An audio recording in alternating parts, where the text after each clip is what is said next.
అన్నా మనం ఎంత కాపాడుకోవాలనుకున్న దేవుడు కాపాడకపోతే మనం ఏడ బతుకుతాం అన్నా అంటారా? కాదని నేను అన్నానా? అయితే ఆయన ఏమన్నాడు మరి వాక్యంలో? బుద్ధిహీనముగా ఉండొద్దు అన్నాడు కదా.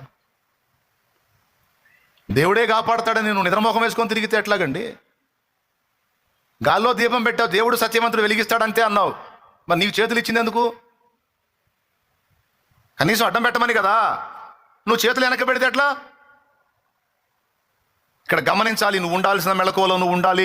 ఏమరుపాటుగా ఉండొద్దు, ప్రాణాలు కోల్పోవద్దు. అది నీకైనా నాకే, ఎవరికైనా.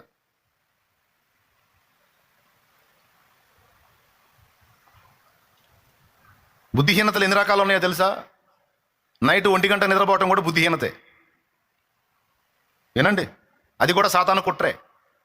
నైట్ 1 గంట నిద్రపోతారు కొంతమంది, చెడిపడి అని చూసి. ఏంటంటే నిద్ర పట్టట్లేదు. అది నిద్రపట్టి కళ్ళు మూసుకొని దేవుని స్తోత్రాలు చెప్పుకుంటే నిద్రపట్టిద్ది, లేకపోతే కాసేపు బైబుల్ చదివి నిద్రపట్టిద్ది. నిద్ర పట్టట్లేదు ఏడాది దరిద్రం అంతా చూసి 1 గంటకు పండుకుంటావు. తెల్లారి 6 మళ్ళీ లేవాలి. 1 నుంచి 6, కనీసం 8 గంటల నిద్ర ఉండాలి. మరి 8 గంటల్లో 2 గంటలు లెక్క చేస్తున్నావు, రోజు 2 గంటలు లెక్క చేస్తున్నావు. మరి ఆ 2 గంటలు ఎట్లా కవర్ అవ్వాలి?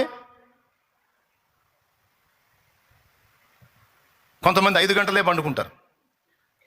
నేను చెప్తున్నా, ఒకవేళ దేవుని కార్యక్రమాల్లో ఉండి ఒకవేళ నువ్వు అలా ఉంటే దేవుడు కృపగలవాడు. నా బిడ్డ నా పనిలో ఉన్నాడు ఉంది అని నీ కృప చూపుతాడు.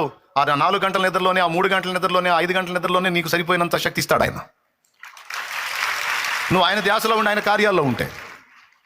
నువ్వు ఏడో దిక్కుమాలే దరిద్ర కొట్టే సైతాన్ని అన్నీ చూసుకుంటా, ఏడాడ చెత్త చెదారం అంతా చూసుకుంటా 1 గంట దాకా ఎవడు ఉండమన్నాడు నిన్ను? నేను చెప్పనా, నిద్ర గాయటం వల్ల చాలా రకాల రుగ్మతలు ఉన్నాయి. మెదడు సంబంధిత సమస్యలు వస్తాయి, లివర్ సంబంధిత సమస్యలు వస్తాయి, గుండె సంబంధిత సమస్యలు వస్తాయి, కిడ్నీ సంబంధమైన సమస్యలు వస్తాయి. నేను అన్ని విషయాల్లో బాగానే పచ్చాలు ఉంటాను అన్న. ఏది పడితే ఎట్లా పడితే అట్లా తిన్నాను. అన్ని విషయాల్లో బాగా కరెక్ట్గానే ఉంటాను. అన్ని విషయాల్లో నా నిద్ర మానుకున్నాను. ఎందుకు నైట్ అంతా డార్క్ అయ్యేటట్టు నువ్వు ఏ పని చేయడానికి కనపడకుండా అంధకారంగా అమ్మించాడు?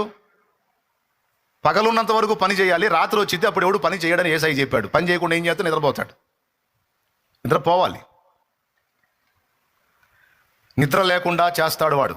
నీ ఆరోగ్యం నువ్వే సిగరెట్లు తాగేవాడు కానీ రోజు కొంచెం ఊపిరితిత్తులు నాశనం చేసుకున్నట్టు, గుట్కాలు కైనీలు తీసుకునేవాడు ఇక్కడ పెట్టి రోజు కొంచెం బెజ్జం రెడీ చేసుకునేటట్టు, రోజు 2 గంటలు 3 గంటలు నిద్ర మానుకొని నీ ఆరోగ్యాన్ని నువ్వు పాడు చేసుకునేటట్టు, మన ఆరోగ్యాన్ని మనమే పాడు చేసుకునేటట్టు కుట్ర.